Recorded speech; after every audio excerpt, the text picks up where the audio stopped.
We will be today specifically focused towards the automotive systems for the battery management. So this session is more towards the applications and the design considerations of the battery management system related to the automotive applications. But automotive application is not the limitations.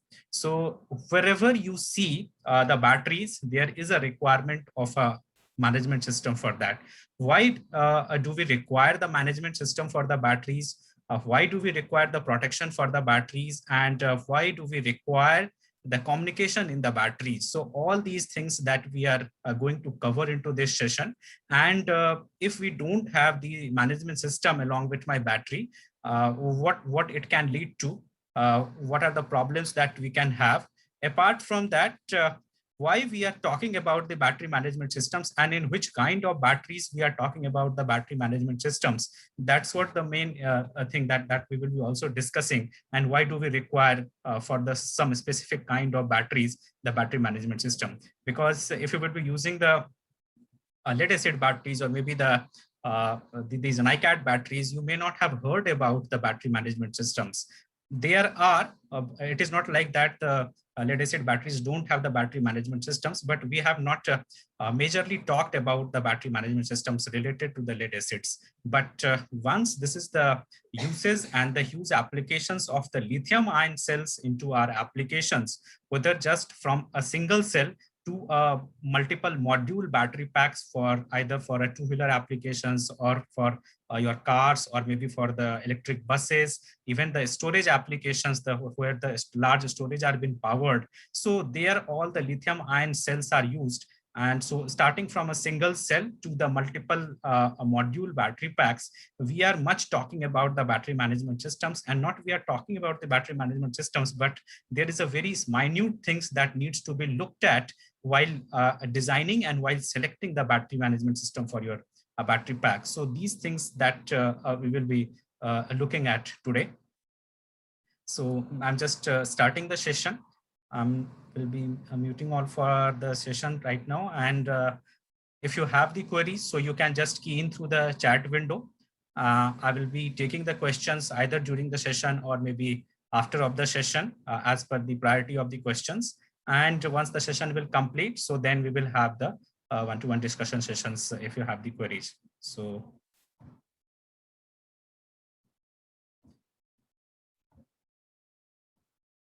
Okay. So coming back to the topic, BMS application. So battery management system, in short, it is called the BMS, but don't synonym it with the building management system. So BMS also is the building management system, but I'm not talking about the building management system today. I'm talking about the battery management system.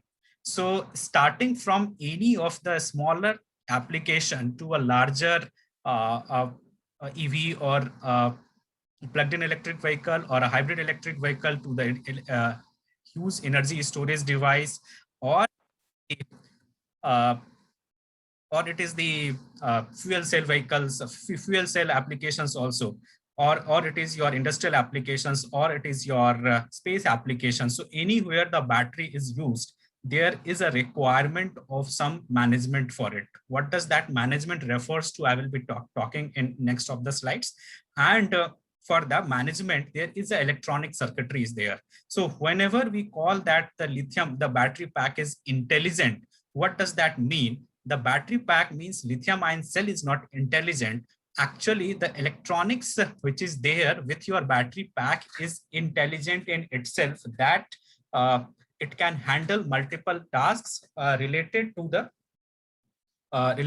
sensings of the cells, the intelligent cell sensing, thereafter the communication part and the management of the lithium ion cells. So that's the electronics is taking care of all the things, and that electronics is actually the BMS is. So it starts with the hard electronics, then the firmware is there, and you have the intelligent algorithms. And through the help of those intelligent algorithms, you are actually estimating about the best use conditions of your lithium ion cells, because you know that lithium ion cells are a very critical and very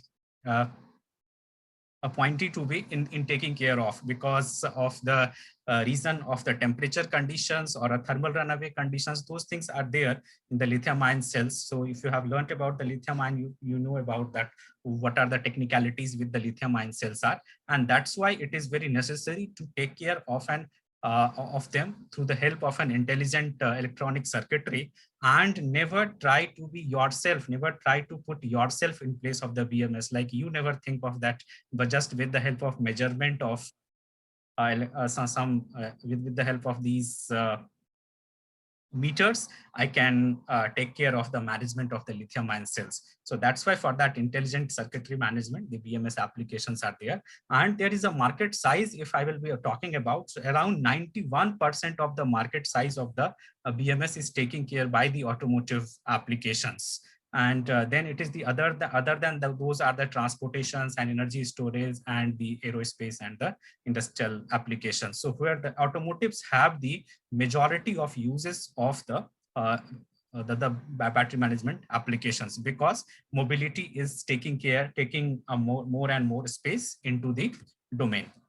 And whenever we are talking about the BMS, so channel count is always an important figure. So what does that mean of a channel count? So how many number of series applications that the cell that this BMS can handle? So this refers to the channel count, means how many number of channels that it can sense. So it starts with this is the generic numbers which refers to, like for energy storage, generally the 6-channel BMSs are used.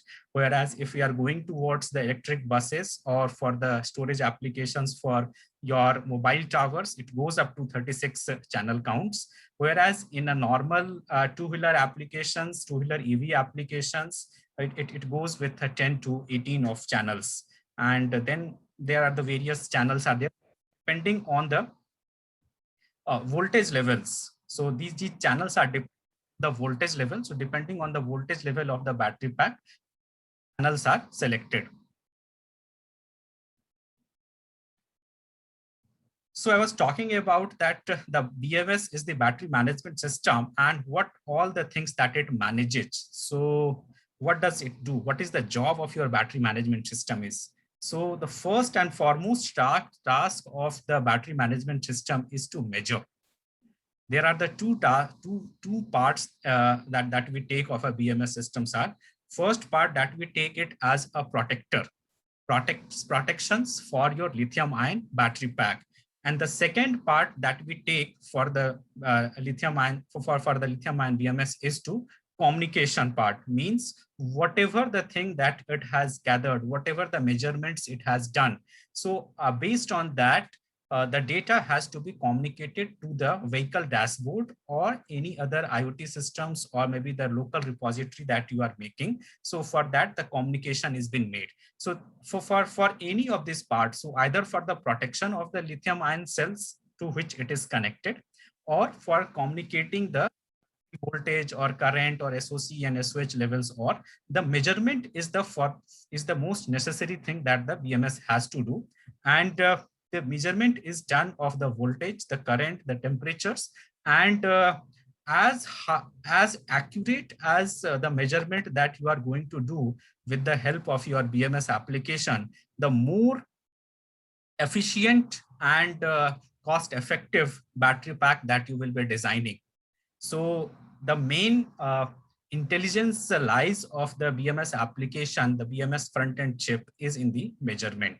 Thereafter, the job of the BMS comes to for the balancing. So you know that there are the multiple cells are connected in a battery pack.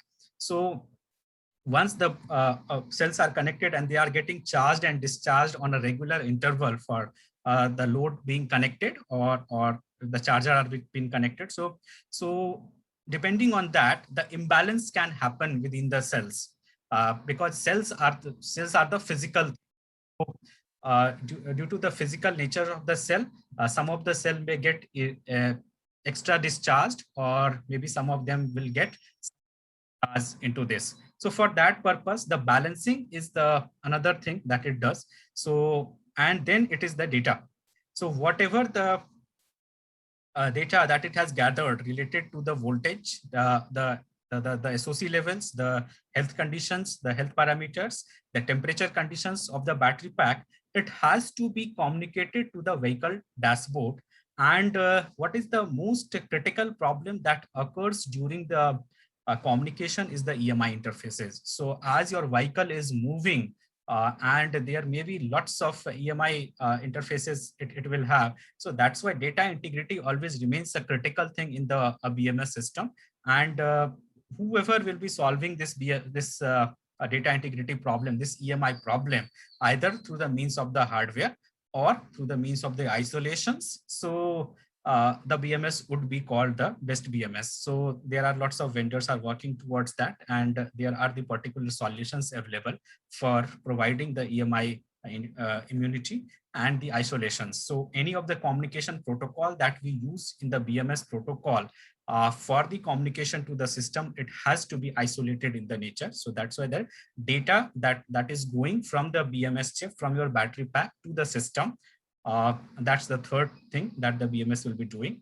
And fourth, it is the safety. So it has to be ISO compliant. ISO 26262 is the standard number for which it has to be compliant, and it should be functionally safe. So these four parameters are there, and these four parameters are related to your battery pack, and this thing is being done by the BMS system. So if just through a block diagram, if we'll be showing, so you are having this battery pack, you have, this is a high voltage area, and you have BMS front chips. So there are the separate BMS front chips are coming. And then these BMS front chips job is to measure the things, the voltage, the current, the temperature, all these things are being measured by these BMS front chips for each of the battery modules. And then from here, the data buses are there. So BMS protocol works, and this communicates all the data that it has gathered to the controller. And in between this, there is an isolation. So this is a high voltage isolation that you have to provide. So this is a high voltage area, and this is a low voltage area. This is a isolation that you provide. And then the controller has your algorithms. So using those algorithms, you manage about the balancing. So you charge or discharge of the cells so that the balancing can happen. And at the same time, the controller sends this data to the vehicle dashboard or to the IoT for the communication purpose. So the job of this BMS front chip remains two of the measurements and the balancing. So, and through the various system architectures, this is the concept. So this is actually a concept, but as per your battery architecture, the BMS front chip changes, and the system design might also change.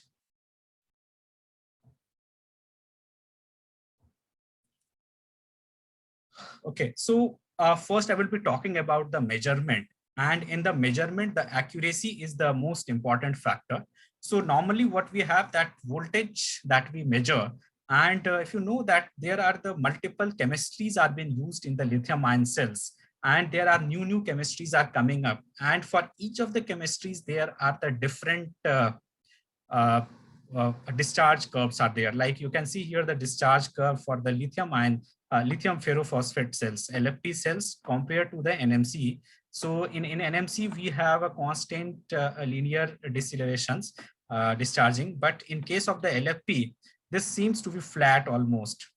So if we are just measuring the voltage, and with the help of the only voltage measurement, if we are going to do the balancing of the cell, or if I'm going to tell about the SOC of the cell, is it possible to tell? Like from here to here, almost the same voltage levels are, even the cell is discharging, but here, and it is almost same, and this lasts longer. So, and suddenly you have a deceleration, suddenly you have a drop into the voltage. And so if you are designing a battery pack with the help of the LFP cells, and you have a BMS which is measuring only the voltage of the cells, and based on the measurement of the voltage, you are talking about the SOC level. So once your battery pack is about to discharge, once your battery pack is about to fail, then you will know that oh, my SOC level is 0. So suddenly you will be giving the message to the user that your SOC is 80%, 80%. You are about to drive 50 kilometers, and suddenly just in 10 minutes, once this sorry.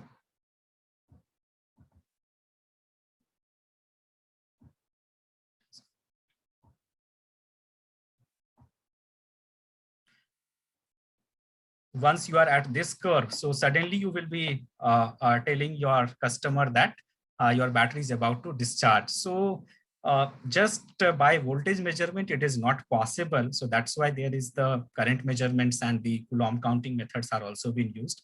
Second thing, related to the accuracy. So how much accurate this measurement you are going to do, based on that, the correct SOC that you will be telling to your customers.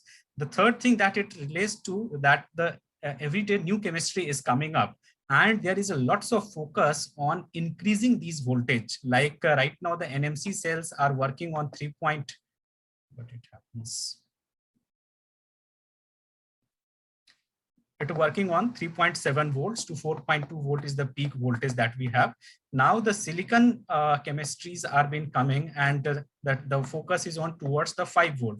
So the new chemistry will come up, and then the graph will again change. So whatever the BMS front chip that you are using, it has to be compliant to the measurements of the new chemistries voltages also, and it can manage the SOC correctly. So that's why in this is the automotive battery trend that is happening related to the performance and related to the safety. So it has to be ASIL-D compliant, the automotive safety standards. Thereafter, related to the design of this system, so more and more focus is now towards the single chip solution, where in the same chip we have the measurements and the controller part both. We don't want to have the multiple IC solution where the cost of the production and the size of the BMS also becomes bigger. And it is completely dependent on the microcontroller. So we have the internal peripherals rather than the external circuitries on the BMS. So the focus of the automotive battery trends is towards the smarter and portable electronics for the BMS. Apart from that, there is a requirement of a communication, because you have to send the data to the systems, and in a larger battery packs, you are using the multiple modules. So for the multiple modules, again, the module to module communication.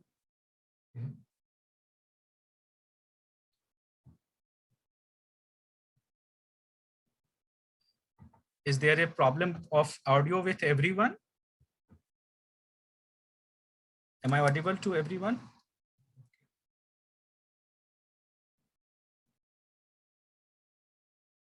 Okay, you can just reconnect again, maybe. That's okay. Thank you. It may be at your system end problem. Okay, so related to the communication, I was talking about that the daisy chaining and the multiple module communication is required, because now in a days we are talking about the multiple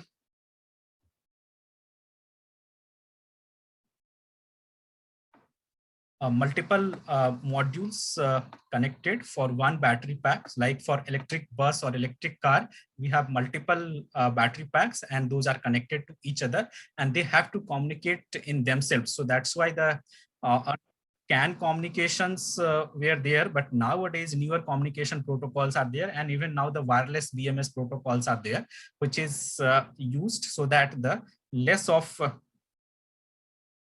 wirings could be done, and we can have the mesh protocol advantage for the wireless for the BMS communication. So I was talking about the accuracy part. So how the accuracy can make the effect, and why it is required to select a particular BMS which does a great communication, which accurate measurement of the voltages. So here the three use case conditions for a LFP cell. So if it is a no error voltage. So you know that how the voltages are measured. So we have the analog to digital converter modules in the microcontrollers, and using those microcontrollers or the BMS front-end chips, there the ADC modules are there, and using those ADC modules, the voltages on the battery packs are sensed. So once you are measuring, so it is actually the physical thing. The voltage is a physical quantity which you are measuring. So there will be and there must be some kind of error will be there. Now, how less error in the measurement that you will have, that is your winning the game actually. So in a standard condition, I have taken that there is a no error in the voltage sensing. So it is a maximum of which we generally take off related to the lithium ion cells. So the standard charge conditions is not 100% for the cells, but only up to 90% that we take. And we never suggest to discharge the cells below 20% of the SOC. So our workable range is 20 to 90%. That's a 70% of the usable energy. That's the best case condition that has been kept for the lithium ion cells to make it to keep it a healthy cell and usable for a longer life. So if there is a no error in the voltage sensing, so we will be able to use the 70% of the capacity. So if it is the this is the standard condition that we thought of, and it is not practically possible. So what the practical possibility is that there could be a 5% error in the voltage measurement. And if it is a 5% error in the voltage measurement, so worst case scenario, you will have that just at a 85%, you will be sensed that the 90% of the SOC is reached. And at the lower side, just at the 25%, you will be knowing that my SOC is reached to 20%. So 5% of a difference that you are having, and now your usable energy only leaves to 60%. So from the standard condition to just with a 5% of error, the 5 doesn't seem to be a big number for you, but yes, the 5% of the error in the measurement can lead to 10% loss of the SOC. And this 10% loss is a big number that can lead to multiple kilometers for your battery pack. And if I have a little better, BMS front-end chip, or my design is a little better, where I have taken care of the error corrections in the voltage measurement. So that's a 1% of the error in the voltage sensing. You will see that what it is, what the effect it can does. So 89%, so only 1% error margin from the 90 to 89, the worst case scenario. In 89, we will be knowing that the 90 has been achieved. And from the lower side at a 21, I will be knowing that the 20 is been achieved. So that's the worst case scenario I have. And just by this, we are able to increase by 8%. So here in a 5% of a error percentage, our usable energy is 60. And in 1% of a error margin, our usable energy increases by 8%. So you can just calculate that if I will be having a 10% error voltage, 10% error in the correction, how much of energy that we are losing. What does that mean of usable energy? That even if you are having the energy in your battery pack, but your system is being said that the voltage that the battery doesn't have the energy left. So that's why accuracy is such an important thing, where it leads to the loss of SOC for your battery pack. So that's why the BMS is required. If you will be doing it through a normal of electronics for just a normal ADC solutions, so you might have a 10 to 20% of the ADC of the losses in your SOC levels. So this 8% or 5% doesn't seem to be a big number in just in a smaller battery pack. But see this thing, that when we are taking it towards a bigger, normally the battery packs, which is there for hybrid electric vehicles, or for electric cars, or maybe for the electric buses or storage applications. So there are this is not only 1 kWh or a 2 kWh, it goes up to thousands of kWh of the battery packs. And there, just by 8% of this saving leads to cost saving of $16,000. It's not a small number. And in the weight, mechanically, so not only the cost wise, but mechanically also it is 500 kilograms of weight that it can reduce. So, and 80 kWh of the energy that it is going to save. So these are the number, these are the just smaller numbers. These are the just, you can see that this is just a small number, 1%, 8%, these are very small, but once it has been translated in the terms of the practical solutions of the battery packs, it's a huge gap into the design of the systems, not only related cost wise, but also related to the mechanical designs. Because if a battery pack is a less bulkier in the system, so that will lead increasing the range of the vehicle. So that's why the accuracy is the very important thing. And how does this accuracy can be achieved? So it is not only just the thing, just the a front-end chip that it does, but actually the technology that has been used in these front-end chips to be something extra, and that is the Jenner reference method. Whenever you are going to design the BMS for your applications, or you are going to select the BMS for your applications, you need to look at things that how the voltages are being measured in your front-end chip. So that the Jenner reference, because there are the two different reference methods are there for the measurement. One is the band gap reference, another is the Jenner reference. So in our BMS program, there is we have the training and internship program. So there we discuss in detail all these things. So just for your information, I'm putting it over here that this Jenner reference is there.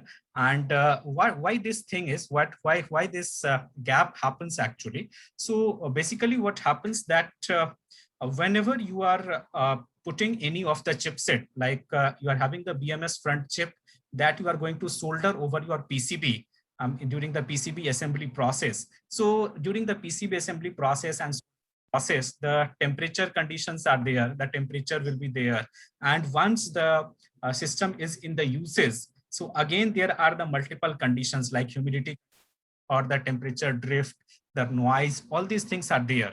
So these things affect the measurements. These things affect the measurement capacities of the BMS front chip. So if it is that band gap reference that is being used, so due to this, the lots of temperature drift and the error in the voltage measurement that occurs. Whereas in case of the Jenner references, so such kind of error doesn't occur.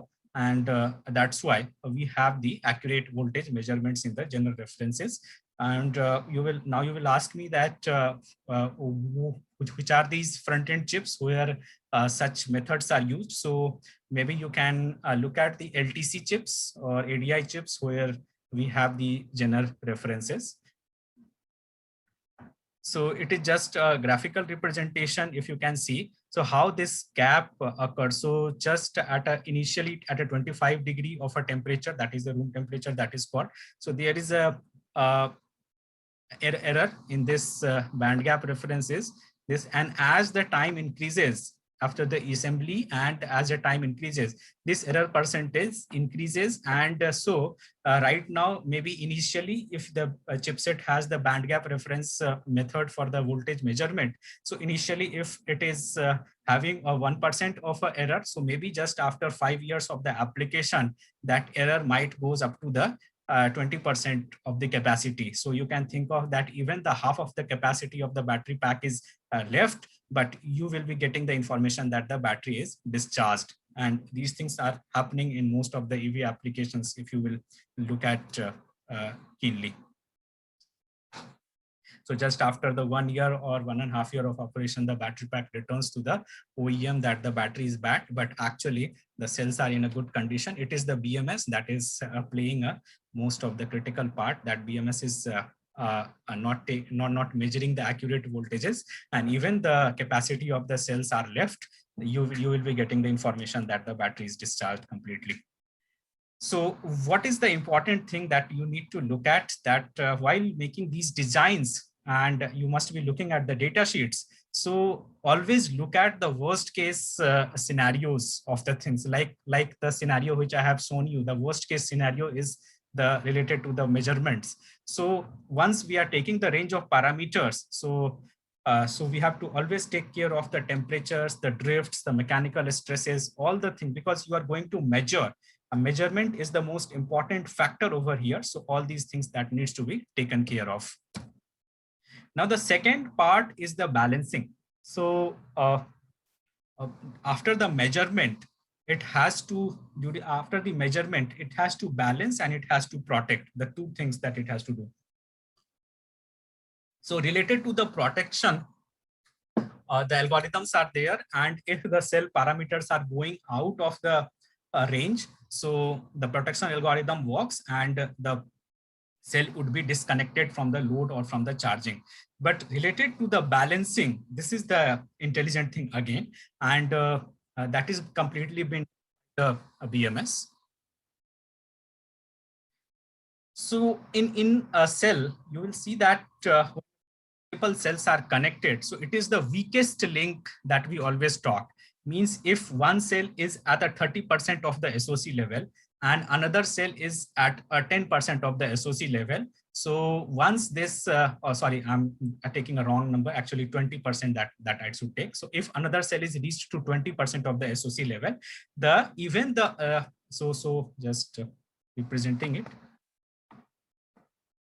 So I have two cells. So this cell is at a 30% and my another cell, both the cells are connected and it has reached to 20% of the SOC. Now my algorithm says that if the cells have reached to 20% of the SOC level, then the battery will be disconnected, because we have to maintain that 20% of the charge always in the battery pack to have a longer life. So weakest links is always preferred.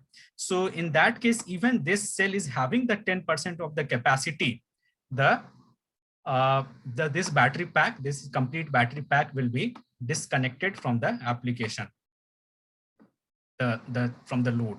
So why it happened? Because this cell is reached to 20% and 20% will have a priority over that other cell due to the weakest link nature. So why this thing has happened? Because we have not done a good balancing.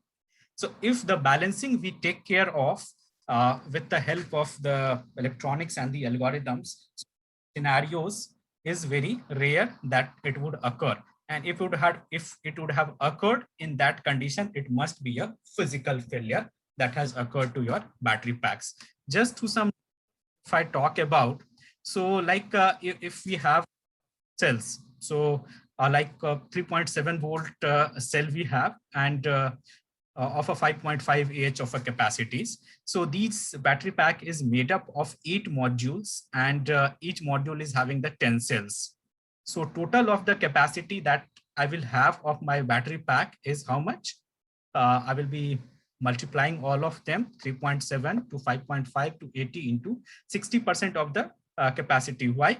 Because I'm taking it within the range of a 20 to 80%. So the minimum limit that it is, minimum discharge limit that I'm taking to 20%, and I will not be charging my battery pack more than 80% of the SOC level.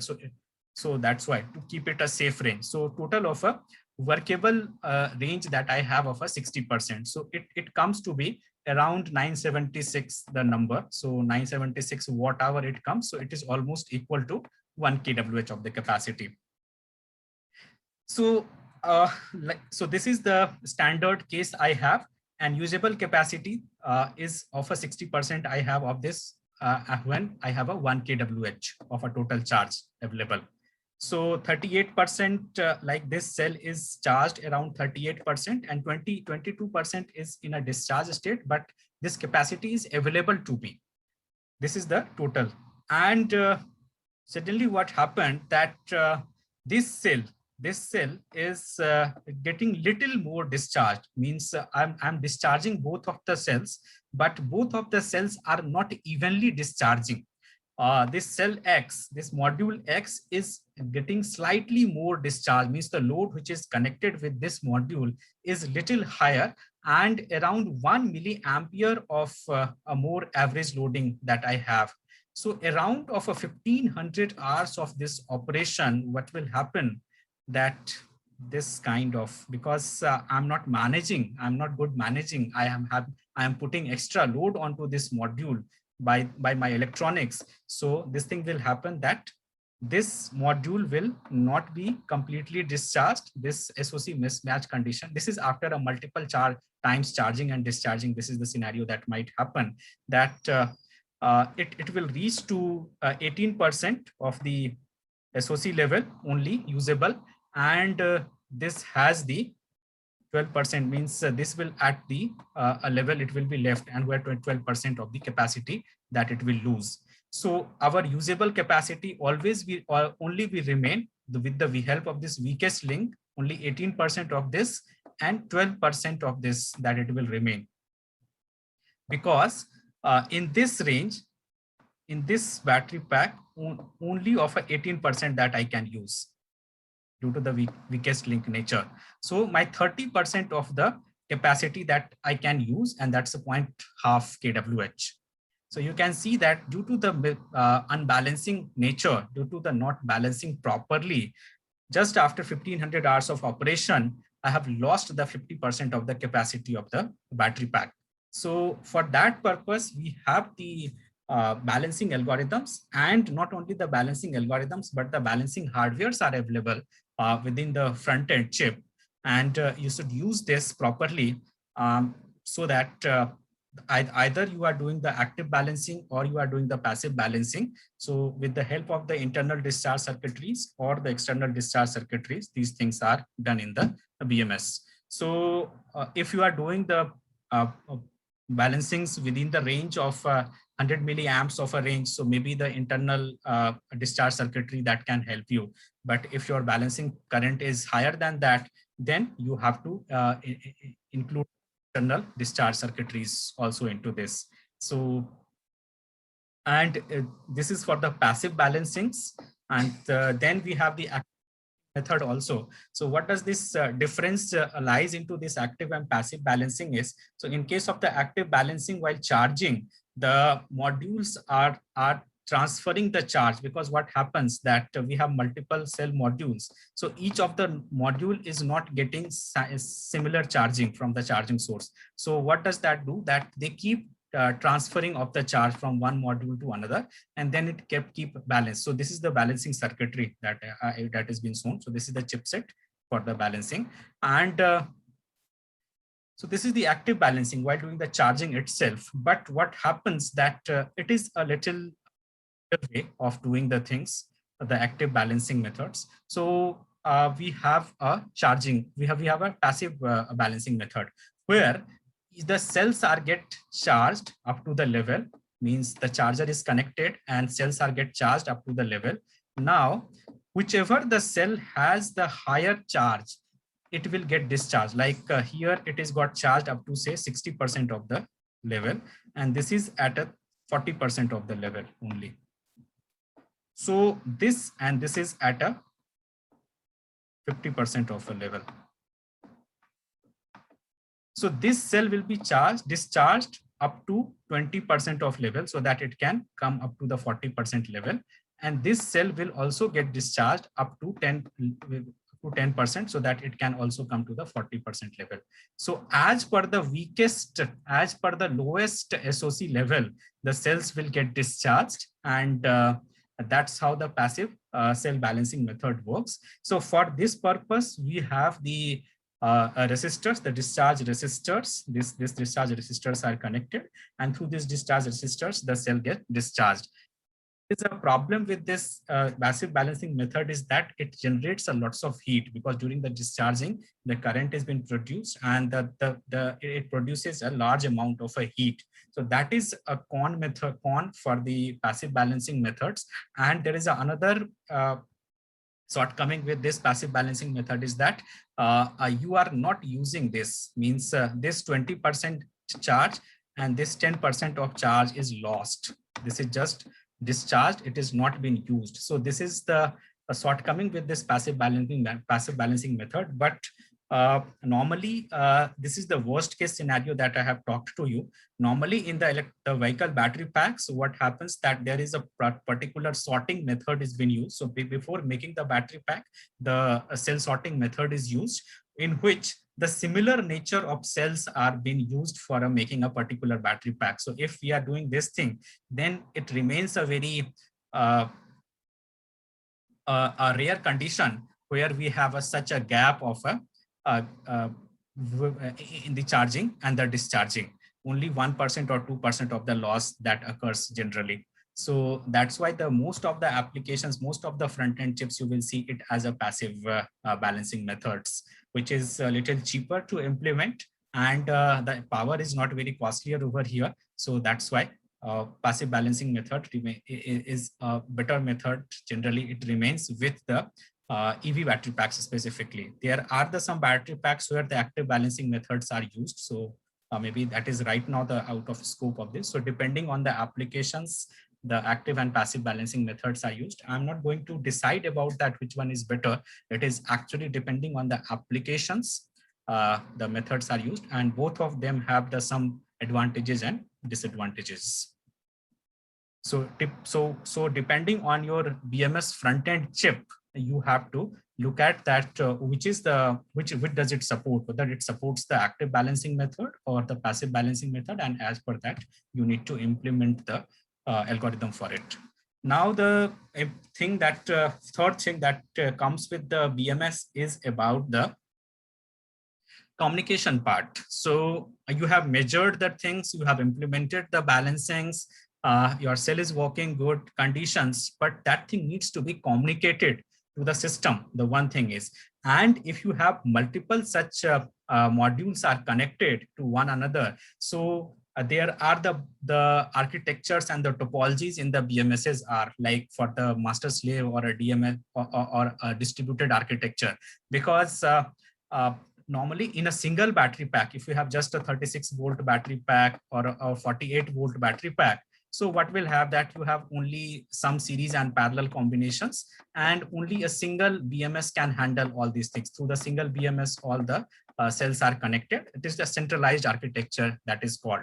But once we have the multiple battery packs, like if I have to maintain a 400-volt battery pack, so to make a 400-volt battery pack, multiple 60-volt or 70-volt battery packs will be made, and they will be connected in a series. So each of them will have a separate BMS, either on a battery pack level or maybe at the cell level also. So depending on that, the architectures are there, the distributed architecture and the master slave architecture that has been followed, and then the topologies are there for the BMS communication.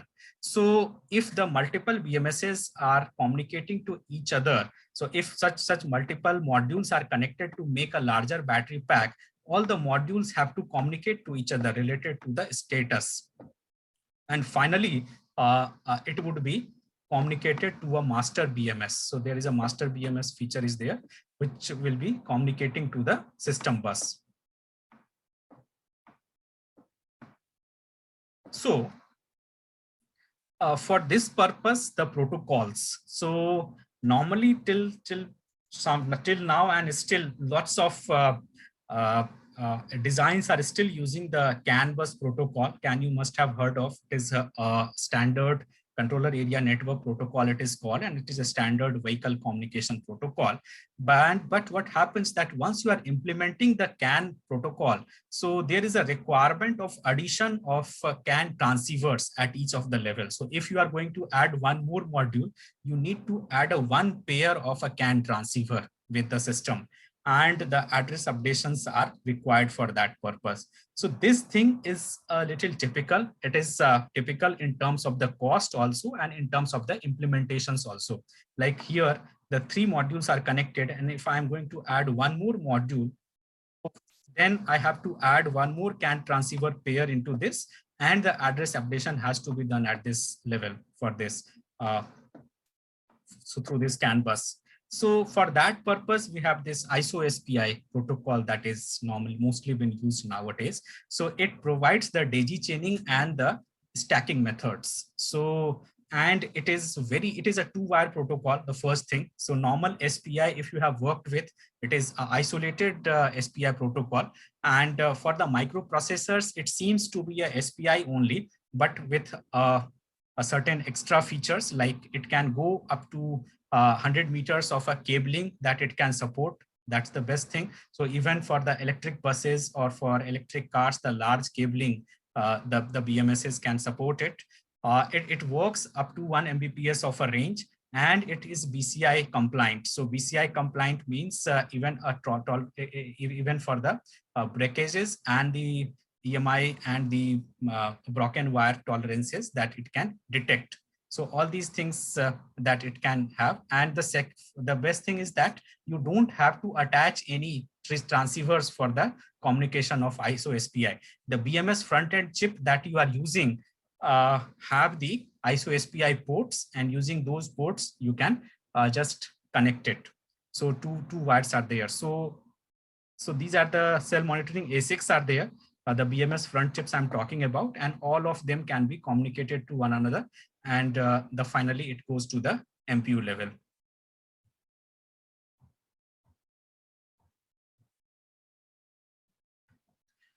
So it is a asynchronous. We have a asynchronous data and a CS pin into this. The doesn't have any chip select, and there is a no time references there. So clock that you can make on your own. It seems like a simple SPI if you have worked with, and it over just or just on a twisted pair. You don't have to make special cabling for this. And 200 milliamps of current injection that it can happen. So it can take. So that's why even for a faster of the communications and for the balancings, you can use the ISO SPI protocol. There is a no buffering because a high data rate that it supports. And the best thing is that there is a no theoretical limit to the number of devices in daisy chaining. So once we are connecting the multiple modules using this protocol, this is the daisy chaining of the devices are called. So then there is a no limitation on the connections. The limitation comes on actually on the size of the module of the battery pack. Like 400-volt battery pack will have the a particular number of modules into it. The 600-volt battery pack will have a particular number of modules into it. But so that's the limitation is. But there is a no such limitation that if you are going to add more number of ASICs into this, so then just the connections that you have to do using those parallel lines, you don't have to do something extra into this. So this is the best thing that ISO SPI provides. And apart from now ISO SPI, so this is a wired protocol. There is a now demand of wireless protocols. Why the wireless protocols? Because once the battery pack that we are making for a larger applications, the lots of cabling happens. Even if you see in an electric car, how much the cabling is there. And if we have to, and there's to handle such a cabling is a first a typical task. Second, if we have such a huge amount of a cabling, and if some of the time the wire gets broken or it gets heated, it creates a problem in the communication line. So that's why the wireless BMS is now in a demand for the electric vehicles specifically. And there they uses the smart mesh network. So in place of this wirings, in place of this communications, they are using the wireless mesh and the mesh protocol, and using that the communication. So we have the same architecture. We have these front-end chips. In using those they have the front-end chips, and then they have the wireless interfaces. All using the wireless interfaces, all the modules are connected to each other, and then they get connected to the BMS master. So as you know, over here you can see. So just like in a CAN versus the wireless. So you can see that in the CAN, the multiple modules are connected from one to another. The daisy chaining has happened. And then through the CAN interface, it gets connected to the microcontroller. Now, if any of the module gets broken into this, or any of the wire gets broken, so the whole communication line will break. But if we are having this wireless mesh protocol and implementation of this wireless BMS, so all of them are interconnected to each other. So if anyone gets bad, any of the module has to be replaced. It is easy to replace for them because everyone has a back and forth has the address matching for it, and the master can communicate with anyone. That's the best thing into this. By the address updations, the master can communicate with anyone and can get the update. So even the module replacement or a module failure doesn't create a issue into this. Okay. Now related to the EMI, so the data integrity. So the BMS which you are going to make has to provide the data to the systems. And once we are providing the data to the system, so it has to be integrated, means there is a no loss of that data should occur. And where this thing is particularly affecting it at the measurement level. So your ADC measurement hardware should be immune to RF interfaces. There should not be error occur. And for that, you have to use the particular chipsets first, and second, the isolation. So whatever the protocol that you are, like I was talking about these SPI protocol. So you can see that here it is the ISO SPI. So it is the isolated protocol that has been used. Same way the ISO RS232. So any of the protocol that you use must have to be EMI compliant or immune to RF interfaces, and isolation will be there. But this is just a photograph that I'm showing to you for our test bench for the RF injection. So you can see here we have the RF measurement of RF power measurement meter over here. This is the cell monitor. So how do we test? How do we testing it? So this is the cell monitoring part, and the battery part is at a separate. And then we have in between the RF injector. So this wiring harness is going through in between the RF injector, and then what we expect that the front end chip, which is here, should not be affected by the RF interfaces. So this is the error that we are taking care of. So this is the error measurement of the error versus the frequency, and this has been done on 100 milliamps of current range of RF injections. So like the chipsets that you use for the LTC from the LTC devices are enough RF compliant and very immune to the RF interfaces. So this thing that needs to be taken care of. And then it comes about the safety aspects. So functional safety is first thing. So the ISO is there, and before that there is the functional safety related to the multiple conditions. So what all these conditions are related to the functional safety, that it should detect the leakage, whether it is the component leakage or the current leakage, or if the communication, if these sensing wires, so from the BMS the sensing wires are there in the cell. So if these wires are open, that has to be detected. The measurement accuracies that needs to be there in the functional safety. The related to the protections, so battery over voltage happens, or communication failure has happened, or if the multiple communication lines have been opened up. So all these things that needs to be covered under the functional safety standards. And we have generally the diagnostic method. So the third thing that it comes with the BMS is that, and for that purpose nowadays IoT is also been used. So the first thing that I have talked about the protections, the second thing that I have talked about the communication, and now third thing I'm talking about the diagnosis. So diagnosis that relates to the safety. So if the something bad has happened on your battery pack or your BMS, so you can diagnose it remotely, and for that purpose the IoT communication that is being used. So either your BMS is Wi-Fi compliant, or it is the directly SIM that it remains it has, and remotely you can manage and monitor the battery packs. With the help of that, you can detect the IC faults and can do the can take the predictive or the preventive measures. If it is a hardware failure, so then you have to call the things. If it is the firmware failure, then remotely you can manage the BMS depending on your customer requirement. So that I have talked about the functional safety standards that is required from your BMS. And apart from that, what are the other things that the BMS is expected to do? So your current ranges, so you have to handle up to thousands of amperes of a current, that Coulomb counting and gas gauging. So SOC estimations, the measurement is done, but actually the estimations are being done for the battery packs, because for the lithium ion cells, it is very typical to tell about the exact SOC. So always the SOCs are estimated, and based on that, you would be told that how much of the kilometers that the vehicle can move.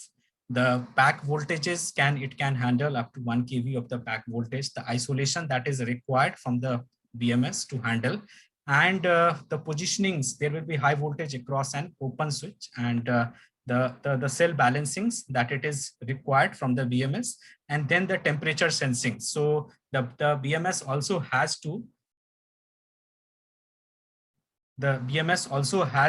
do the temperature sensing for your battery packs. And for that, the cooling, if the temperature is going higher, so that for that purpose, the coolings are there. So BTMS, the battery thermal management systems are there. And pack cooling can be 50% of the cost of the pack. That is generally been considered.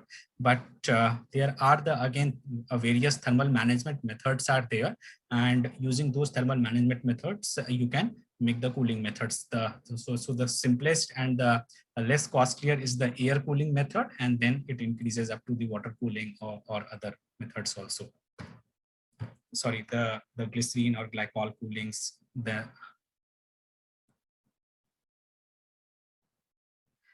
Okay, so just the last, the product part, leading you to just a reference design. So as I have told you that we are also working on the various R&D projects and products also. So for our BMS, this is the reference design which I am showing to you. So this is the LTC, this is around LTC, the ADI chip, the LTC 6812. And you can see over here, so this is the BMS front-end chip, and using this LTC chip, the monitoring board has been designed. And we have the high voltage over here, the battery pack high voltage over here. And then we have these circuitries for the charging and the discharging circuitries. So battery pack, and using these sensings and the charging and discharging, all these things are being done over here. And then we have this ISO SPI connection over here, through which either stacking could be done, or maybe it goes to the controller header for the microcontroller communication. So in the microcontroller, this is a 32-bit SAM controller that it is used. And we have the CAN interface for the vehicle communication, JTAG interface for the debugging port, and then I2C and all the features. So controller board is there. And there are the pre-charging circuitries are there. So this is the charging and discharging communications. And then we have the load and charger connection headers. So this is just a reference circuitry that I'm talking to you. So it has the feature of measurements of the voltages, the temperatures, the currents, the protection it provides, the balancing it provides. It is a passive balancing a method that it uses. It has the interface with the microcontroller.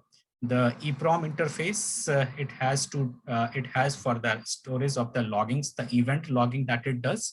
And it allows for the extensions of the voltage measurements. Like if I have to increase the range of the measurement of the voltage, so that it can be done using this. And then it has the communications as the ISO SPI and the CAN, and the algorithms is there for the SOC and SOH. So this is the part of the, this is actually the reference design of our product. But during this, our BMS design programs, we make you learn about that, how these things are being designed. So this was it for the session today, where I have discussed